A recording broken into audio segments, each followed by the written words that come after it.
Welcome back. Now for what's trending in true crime. A 14-year-old Wisconsin girl weighed only 35 pounds when she was rescued from a house of horrors. Her morbidly obese relatives are behind bars this morning for allegedly starving her nearly to death. These four adults you see here, police say, were living in that trailer with that teenager. And while we cannot show you photos of the teen victim, we can show you what the prosecuting attorney had to say about how she looked. I was able to observe photographs of her, and she looked like a skeleton. She was just literally skin and bones at 35 pounds. She was neglected for a number of years. She has not gone to the doctor since September of 2020. She has not been in school since COVID. Her father actually called 911 asking for help when his daughter became sick and comatose. Dad's one of the defendants. He told them that she was autistic and had refused to eat for days, but authorities figured out that she actually hadn't been fed deliberately for 2 weeks. The stepmother, Melissa Goodman, on the left side of your screen, and the other woman living in the trailer, Savanna LeFever, seen on the right, are also part of the defendants. And according to court documents, are also part of the case defendants, I mean to say. According to part of the court documents, these women exchanged this series of text messages. Take a look. LeFever saying, quote, "I just want to karate kick her dumb head." Goodman answered, quote, "I totally get that." These adults are all charged with chronic child neglect. They remain behind bars awaiting trial. Let's start by talking about what is the most shocking fact to you about this case. Let's bring in our guests. With me, attorney Jennifer Brandt and Dr. Priya Banerjee. Good morning to you, ladies. Dr. Priya, let me begin with you. You've seen starvation cases.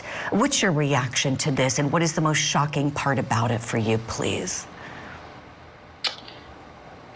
So, as a doctor and a mother, I mean, food is essential. I mean, we all eat, and I just can't imagine having denied her basic nutrition.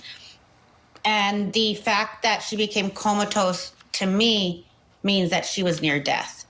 Thankfully, she got an intervention because the dad called for help. But that level of body failure, like they said that she was diagnosed with multiple organs that were failing, her pancreas, her liver, kidneys, if I'm not mistaken. So her entire body is strained and barely alive. And so to get to this point, it's just an extreme level of neglect as they've been charged, and just abuse.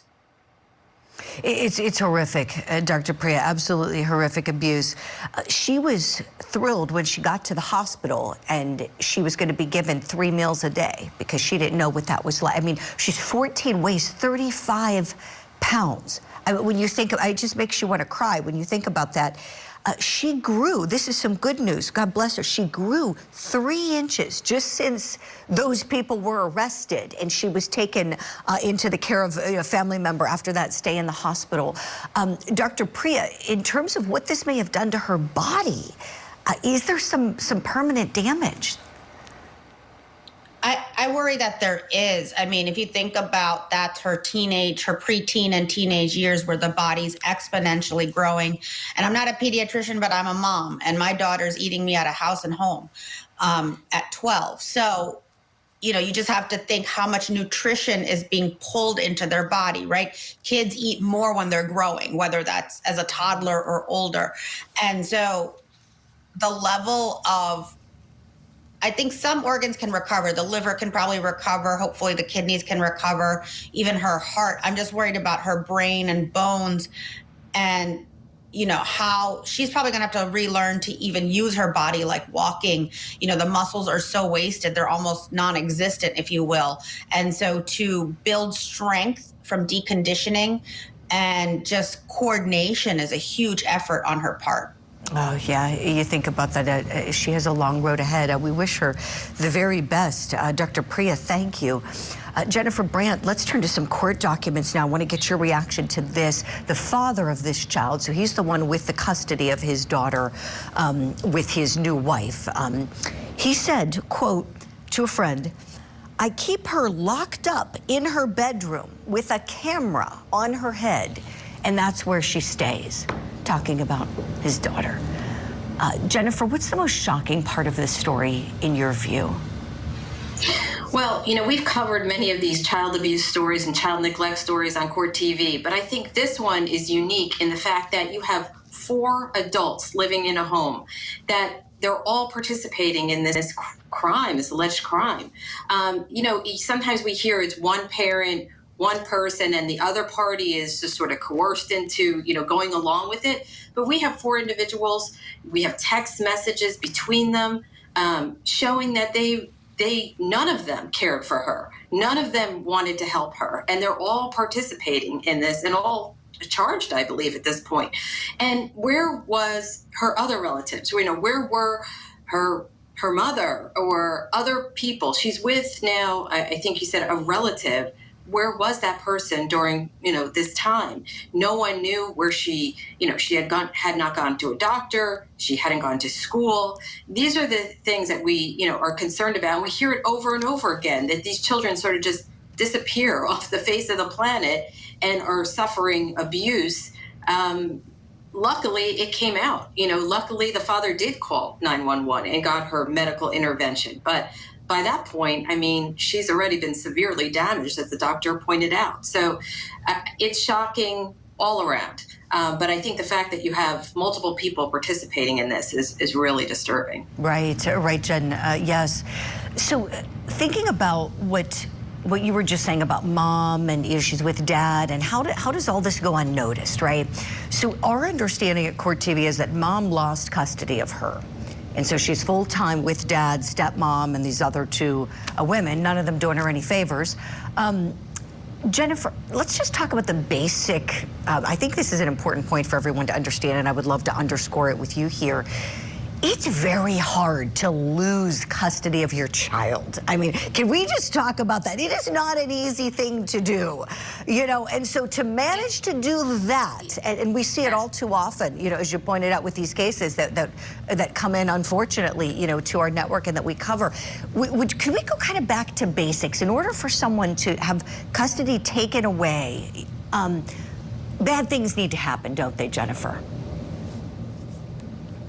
Terrible things need to happen, Julie, because basically people don't lose custody of their children. It is nearly impossible to do so. The courts bend over backwards to assure that parents have contact with their children. Even you have people who have severe drug and alcohol issues, psychological issues. They may have supervised custody. They may have some contact with the child, but there is contact. And just to completely lose custody, something was going on there. You know, we don't know what. Maybe mom was worse than dad, which is hard to believe in this situation, this poor child, you know, with these parents. But that someone loses custody and just doesn't voluntarily give up custody, because sometimes that happens, is really a pretty severe issue. And so you can't imagine what went on between these 2, that dad was seen to be the more fit parent to raise this child. So, you know, this child really didn't have a chance, it sounds like, you know, based on what we know about this case. But there were other people. You know, dad had mentioned something to a friend. Where was the friend? I mean, it's hard. You know, nobody wants to interfere with a family situation. Nobody is going to say, you know, you're not a good parent or you're doing something wrong. But when you hear something as egregious as this, you know, do you take a moment and think about it? Someone has a camera in a room on a 14-year-old child. It sounds suspicious. Yeah, so. It really does. Yes, and that's exactly what I was wanting to underscore with you, that the courts are going to try to keep families intact, keep the biological parents able to parent. They're going to make every effort unless somebody makes it impossible for them. And mom went to jail first. Now dad's in the jail. And we wish this poor child the best as she recovers. Great discussion. We've got to leave it there. Thank you both and happy Thanksgiving, Jennifer Brandt and Dr. Priya Banerjee. We'll see you soon.